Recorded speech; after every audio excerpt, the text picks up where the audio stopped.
Welcome to NucleCast, the official podcast of the ANWA Deterrence Center. Each week, we bring you leading experts for a lively discussion on topics related to strategic nuclear deterrence.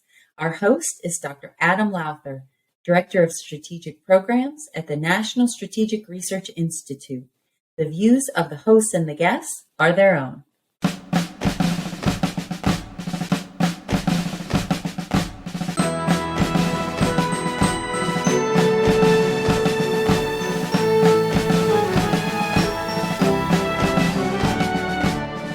Welcome back to another exciting episode of NucleCast. Of course, I am your host, Adam Lowther, and today we have with us Mark Peters. Let me rephrase that. Dr. Mark Peters, who is the Executive Vice President for National Laboratory Management and Operations at Battelle Memorial Institute. And of course, he is responsible for oversight of the Department of Energy labs that are managed by Battelle. He is, of course, a former director at the Idaho National Labs. And as we were talking about before the show, he is a geologist instead of a nuclear engineer, which I found pretty interesting. I don't know if Mark, I didn't tell you this ahead of time, but I went to school at Arizona State. Yeah. And ASU has a great geology program. And all of my family is in the oil and natural gas business. I'm originally from Houston, so everybody's in oil and gas.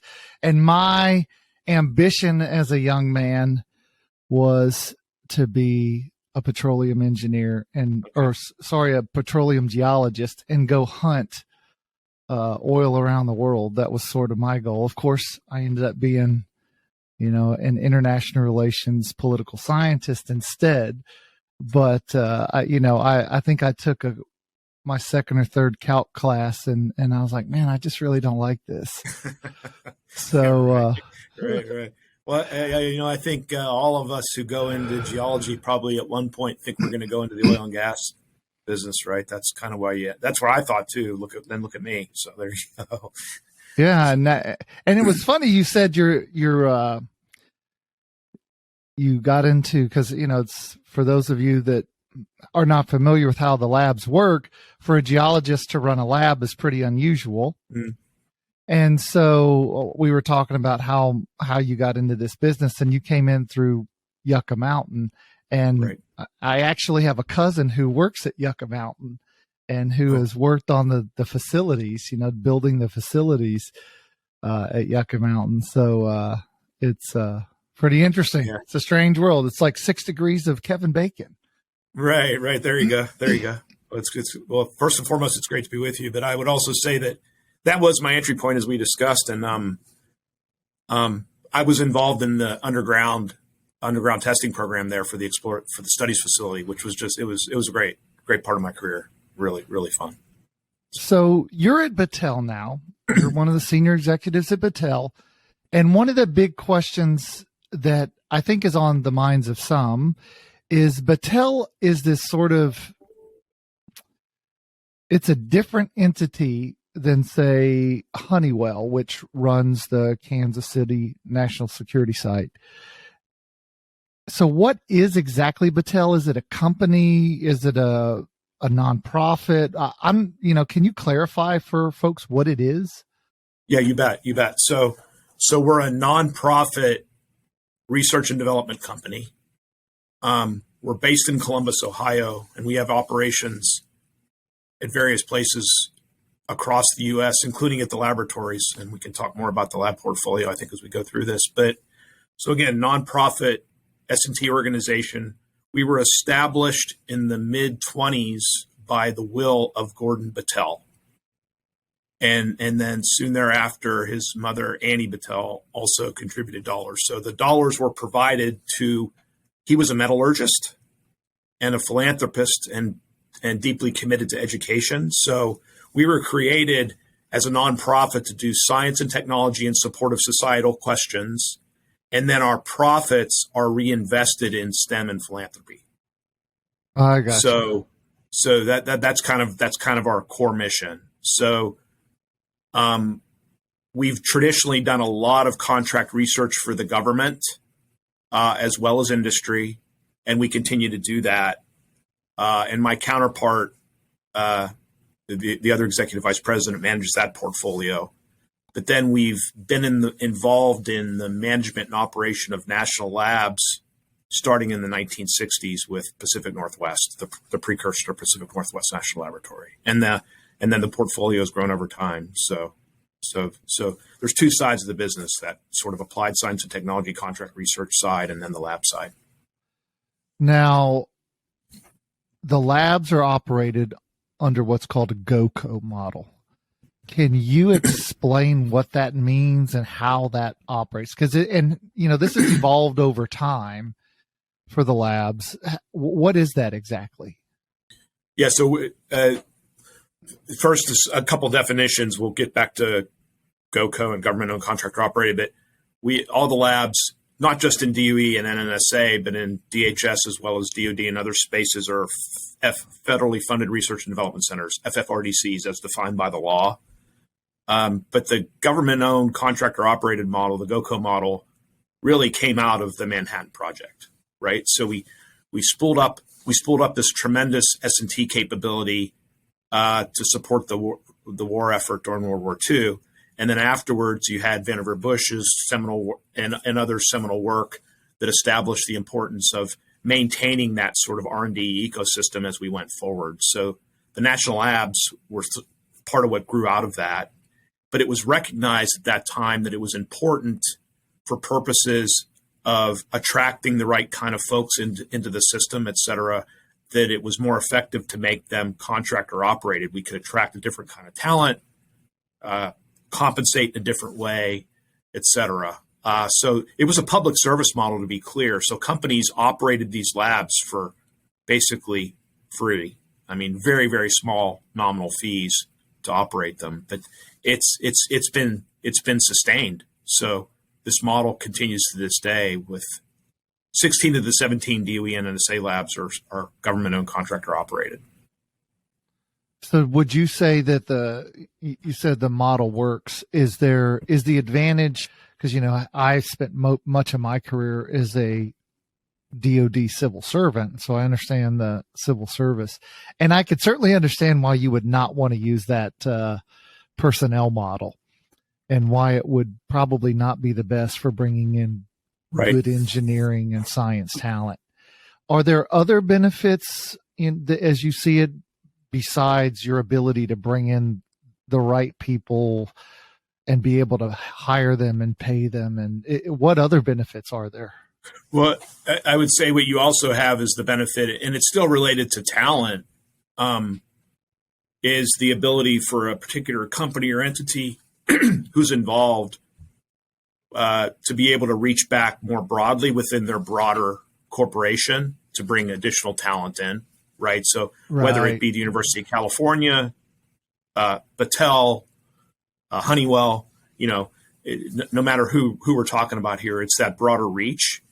And there's also flexibility in terms of being able to bring additional resources and explore other ways of perhaps funding facilities and things like that. But to be clear, it's a partnership with the government. That's always been the model. And it doesn't work unless there's a close partnership between the government and the contractor. And that tends to work. And so what would you say, if you were to look at the system as it operates, what would you say would be the biggest downside of it? It's always, I would say, from my perspective and Battelle's perspective, I think we're in it for the public service, right? I mean, yes, we do get a fee based on performance of the laboratory, but I think it's important to always remember that these labs are crown jewels, and so I think we need to be in it for what we're providing to the nation. Yes, we should be fairly compensated, but I think it's always important to maintain that philosophy. The other part of it is that partnership between the government and the contractor and the laboratory. The government needs to continue to we need to always remind each other what the roles are, right? So the government's supposed to tell us what needs to be done. And then we're about the how. Okay, so go maintain the nuclear stockpile. Labs, you have a role in that. You tell us how you're going to go do that. And it's, of course, an iteration, but it's when things get complex, it's when we sort of stray from our roles. Yeah. And labs aren't responsible for making policy, right? We do S&T, and it certainly informs policy, but it's not our job to make policy. It's also not our job to define what we need to do. That's the government's job. Well, now let me put you in a difficult position by asking a challenging question I'm sure you don't want to answer. And that you mentioned policy and not making policy. And, as I've interacted, because I've spent much of my career interacting with Livermore and Los Alamos and Sandia and the design labs, and they've always been very careful and meticulous not to talk about policy or to advocate. And I guess I wonder, are we moving into a time now where the circumstances with Chinese advancements, we just saw yesterday, the Chinese now have more ICBM delivery capabilities than the U.S. does. Are we at a point now where the labs may need to speak up a bit because they know better than others the state of our stockpile, the needs that we may have for technical purposes? Are the times so dynamic that the labs may need to take an unusual step? Well, I would say that these are complex times. We've certainly lived through complex times throughout our history. Let me reemphasize, we don't make policy, but there is plenty of mechanisms that are in place for us to be able to have conversations with the executive branch, with the Congress, and with other stakeholders. And we're certainly relied upon, lab leadership is certainly relied upon for that objective sort of that information, right? We provide information to inform it. But I don't necessarily see a need for a strong shift in any way because it's already happening. And there's mechanisms in place. I mean, you of course know about, the three weapons labs directors do their annual view on the stockpile and the effectiveness of the stockpile. That's more visible, but there's really constant dialogue between the lab leadership and the federal leadership, including the political appointees in, say, NNSA, for example, as they think through strategy and as they think through policy. So I don't feel like you need to really change much there. We don't, it's not our job to lobby, nor is it our job to set policy, but I feel really good about the open, transparent communications. All right. Excellent. Thanks. So let me then shift gears. The labs do quite a bit of work on nuclear non-proliferation. Can you give us sort of an overview of what the labs do and what are they driving at trying to achieve with their non-pro efforts? Yeah, there's a broad set of activities, and there's multiple labs that are involved, and it's not just, of course, Sandia, Livermore, and Los Alamos have very active programs, and that's built upon their history in the nuclear weapons space because we have these premier labs that are working on, design of nuclear weapons. That provides an expertise to be able to understand how to manage and be able to monitor what other countries are doing in that space. And so it's a natural progression for a weapons lab to be able to have a strong non-proliferation program. And that would include everything from being able to sense, detect, develop safeguards technologies for safeguarding facilities. It's all over the board. A lot of work with export control in those areas and whatnot. So if for those who speak NNSA, a lot of support to the Defense Nuclear Non-Proliferation Program, NA-20, but also a lot of work in counterterrorism, counterproliferation. So NA-80 for those who speak NNSA. But it isn't just the weapons labs, to be clear, because of the nexus between civil nuke and nuclear weapons and non-proliferation. other labs like Pacific Northwest, like Oak Ridge, like Idaho, Savannah River, all also have very active non-proliferation programs. And a lot of that grew out of a nuclear engineering capability that was perhaps more civil nuclear focused. But because of that nexus and because of the complexity, you really need all the capabilities that all those labs bring to it. So it's an important contributor to the nation, to the NNSA portfolio when you talk about the NA-20, NA-80 space. Now, you mentioned Idaho National Labs, and I know Mm-hmm. you were the director there.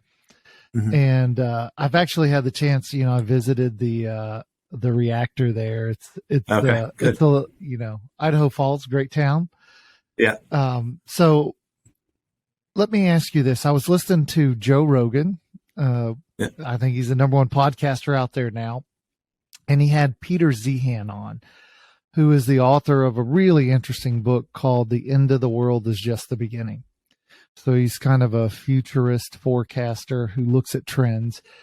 And he was asked about the role of nuclear power as sort of a cleaner fuel. And one of the things he said was that nuclear is really not all that viable because all we have is, lots of waste that we store, but we don't reprocess. And we can't solve this problem. There's no technical solution really on the horizon right now. Can you maybe speak to that? Because it was one of those things that it piqued my interest, because as I understand it, that's not really accurate. It's politics more than technology that plays the role here. So can you speak to that, especially with your Yucca Mountain experience? Yeah. So Adam, I would say what you said. I'll get back to just reemphasizing your point. It isn't. It's policy. It's not science. And let's go there. I guess the first thing I would say is, having grown up through civil nuclear, you won't be surprised for me and having been the director at Idaho, you won't be surprised that I'm going to say that nuclear is an important part of not only our current portfolio but our future portfolio. If we're serious about climate change, we better be thinking about nuclear as part of the suite of things that we do to address that. And yes, the questions that always come up are cost, of course, and then the nexus with weapons and proliferation always comes up. But handling the spent fuel and the waste is the other aspect. So that's the one I know you want to talk about more. So yes, all the units that operate today and those that would be operated in the future produce spent fuel. And you can really think about a couple. There's different ways of disposing it. I mean, back in the day, we talked about shooting it into space, burying it in glaciers. But in the end, the consensus of the community was, if we're not going to reprocess, we're going to bury it in deep geology. So that's where Yucca Mountain was the program that ultimately the United States pursued. Other countries, in Scandinavia in particular, are very far along in developing underground repositories for their spent fuel. So you can actually, from a scientific perspective, if you find the right geology and the right packaging to put the spent fuel in, you can do it, and you can do it safe. And why don't we reprocess? So some countries do.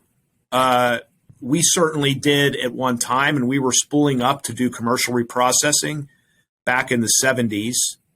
And at that time, President Carter put out an executive order. 3 Mile Island was happening around that time. And there was also concerns about the nexus with proliferation of material that could make weapons. So if you reprocess, you can produce streams that, yes, could be weapons usable. So you need to safeguard it, et cetera. So the bottom line was there was the proliferation concern, and then the economics didn't work, because when 3 Mile Island happened, we were I think this country was viewed as going out of business in things in civil nuke. We were going to shut our plants down. So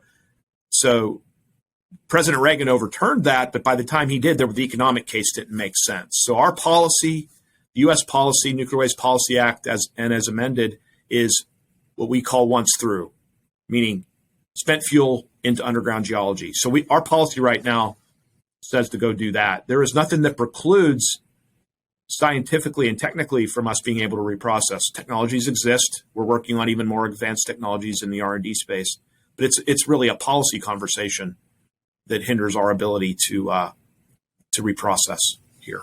Now, could you talk just a little bit, because this is something we've never talked about before on NucleCast. Could you talk a little bit about what would reprocessing mean? What would we do with that spent fuel? Yeah, so we would take the spent fuel. So the spent fuel is still about 95% for the commercial fuel. That's what I'm talking about here. It's still 95% uranium enriched to, let's call it 3 to 5% enrichment, 235 over 238.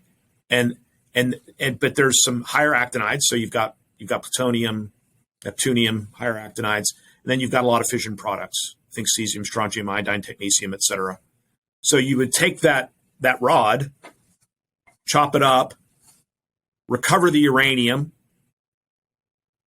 Depending upon the reactor that you're going to put it in, you might want to keep the actinides because you could certain reactor types can actually take that as fuel and burn that as well. But you're recovering, let's call it the uranium that's still got a lot of energy content in it. You're managing the actinides probably through a different reactor recycle. And then you've got the fission products that you still have to manage as a waste. So to be clear, there is no perfect world where you don't need some kind of disposal. There's still a waste stream that comes out of it, but you're reusing the uranium and all the energy content that still remains to make additional fuel. So it's a sustainable way of doing it. The other aspect of it is the question of, is there enough uranium? Do we need to recycle? There's plenty of uranium, so the economics don't necessarily work there either. So those are the kinds of conversations that we go through. So it's a combination of policy and economics that drive the decisions. Now it's time we have to take a quick break. So if you'll hold with me over the break, I want to ask one. I'm going to give you the setup here. So I want to talk stockpile stewardship when we come back. So thanks for joining us, and we'll be right back.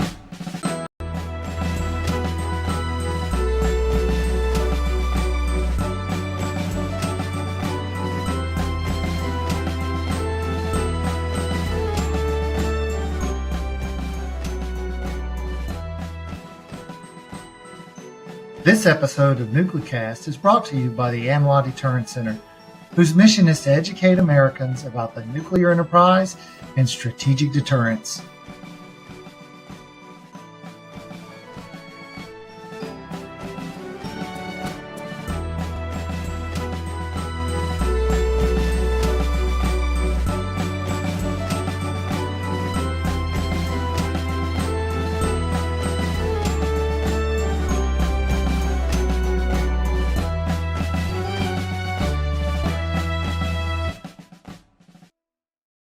Okay, we're back on NucleCast, and we're talking with Mark Peters, the Executive Vice President at Battelle, responsible for the management of the national labs. So I asked you before the break about stockpile stewardship. Now, given sort of the yesterday's release that the Chinese have more delivery capabilities for their ICBMs, the Russian threats of nuclear use, we seem to be in a world where the role of nuclear weapons is growing increasingly important, and particularly for our adversaries. The North Koreans have said that they plan to have the same size and capability for their arsenals the United States. The South Koreans have said it may be time to go nuclear. So do you think our current stockpile stewardship approach that's been around for, several decades is still the right approach, or is it time to rethink what we've been doing? Well, I actually think NNSA, the Nuclear Weapons Council, and Department of Defense and the administration, not just this one, the previous one, and this one are assessing the evolving threat. It's certainly a rapidly evolving threat. You've articulated some aspects of it, but the approach to sort of deterrence from an integrated threat perspective. So that policy is evolving, and I think it's evolving in the right way. And that's translating into NNSA leadership right now, sort of evolving their strategy with it. So I actually feel confident that stockpile stewardship, it can't be static, it has to evolve. But I feel like it's keeping up with the evolving threat environment, as well as the policy framework that we have to support. So I'm feeling good about it. The production missions, you've heard a lot about, pit production, ramping up pit production, being involved at Los Alamos. We're involved at Los Alamos with the contract down there. So spending a lot of time, the lab's doing, I think, a good job. It's a challenge to ramp up pit production. And then you, of course, have got additional capability that's being explored at Savannah River as well. So the production mission, I think, is I think ramping up properly. There's a lot of work to do, a lot of infrastructure to build, and a lot of work to do. But I think the focus there is appropriate. But if you look into the NNSA strategic plan, there's a big focus on the importance of S&T and the importance of continuing to be cutting edge science, and the weapons labs in particular. On the nuclear weapons side, I think the lab directors are constantly in dialogue with NNSA about that. And examples. I mean, you've of course got advanced computing that we continue to be a world leader in. Fastest computer in the world right now is at Oak Ridge, and that kind of capability supports the broader nuclear weapons enterprise as well. We've talked about non-proliferation, but let's stay on weapons. The discovery at NIF, that's a science machine, and some of those fascinating discoveries that have come out on fusion are just they're amazing, and I'm sure they're doing a lot to informing stockpile stewardship, but they're also doing a lot of interesting things about just the science of fusion and the importance of federal investment. So I think the dialogue with investing in the infrastructure, maintaining the scientific expertise is happening. We just got to make sure we balance production with maintaining that sort of science-based stockpile stewardship approach. And I actually think that the leadership at NSA is balancing that quite well. And there's, as you've seen, there's a lot of resources. We're getting a lot of funding that's allowing us to expand, increase capability to keep up with the evolving threat. So this then brings to mind, as I look at the nuclear enterprise and spend time, at Kansas City, for example. I live in Kansas City and spend time down there, and they're at full capacity, and they are, right. They are trying to find all the right people. They built a facility that they didn't think they could possibly use, and now they've outgrown it, and they're looking at more space. And as we look at, Los Alamos and trying to build, their pit production capability and the challenges there, I wonder if, given the strategic circumstances, we had to dramatically ramp up our development and fielding of new warheads, new capabilities. Do you see that the complex could respond fast enough, or are would we have to really pull off the constraints that have made some of these challenges the challenges they actually are?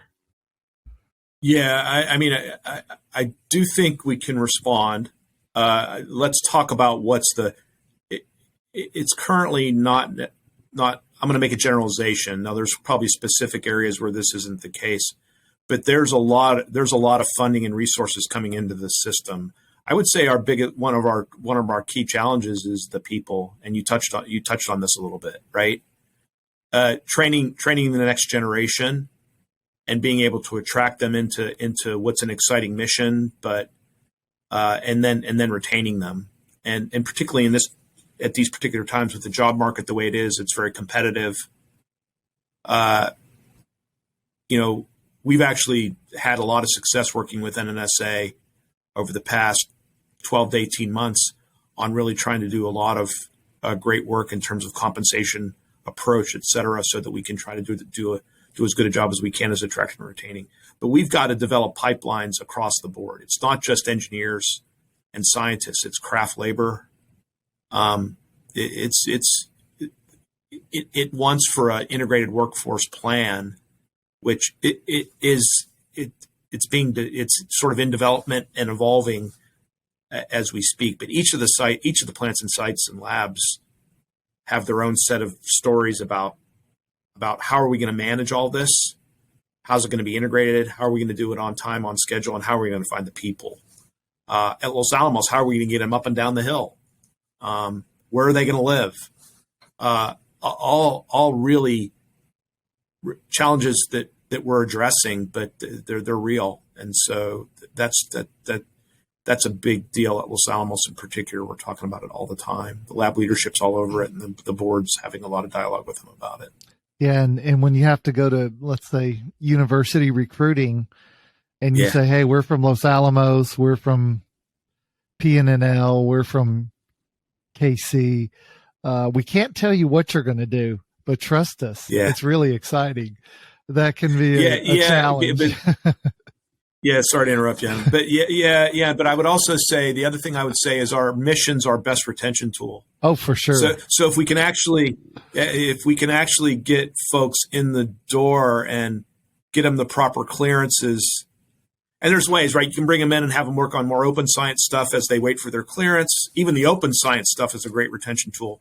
But once you get involved in working in the nuclear weapons complex, it's fascinating work, but it's just so important for the nation.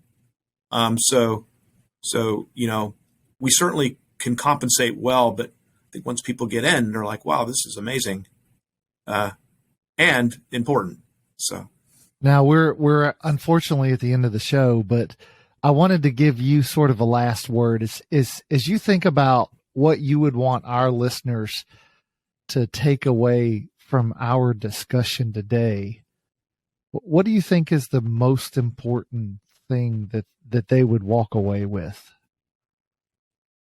Well, I think first and foremost, you're not going to be surprised to hear me say this, that the importance of the national laboratories broadly to the nation's S&T ecosystem, and also the importance of us, the labs, in addressing challenges in energy security, nuclear weapons, et cetera, cyber, and the evolving threat environment and everything that goes with that. The labs are so important to that. So I think continued sustained support for facilities and the people in the programs is key. And also that you've got tens of thousands of people at these laboratories that are quite frankly patriots who are working on these problems and are dedicated to the mission and are doing everything they can to protect this nation. All right. Mark Peters, thanks for joining us. It was good to have you. Adam, it was great. I really appreciate it. It's good to spend time with you. All right. Well, thanks to you, the listeners, for joining us on this episode of NucleCast, and we will see you next time. So, Mark Peters, it was an interesting discussion. It's always, at least to me, interesting to hear how sort of senior leadership sees some of these issues and some of the dynamics that they have to deal with, that, when you're sitting, in the trenches in this, fight to build an effective nuclear arsenal or build, modern microreactors, or wherever you sit sort of in the labs, and you don't have to look across all of that political and financial space, and you can just be really passionate about what you do, and then to have to go up and look at the much broader sphere that's you're operating in. That's always sort of an interesting thing to hear from folks. And so Mark gave us that view, and sort of where he has to weigh all of those big questions and be careful because of the politics and what all's going on. And so it was a great interview, and I enjoyed it and thought it was, quite informative. This has been a production of the ANWA Deterrence Center. Our executive producer is Kimberly Charrington, and this episode has been engineered and mixed by David Krumthal.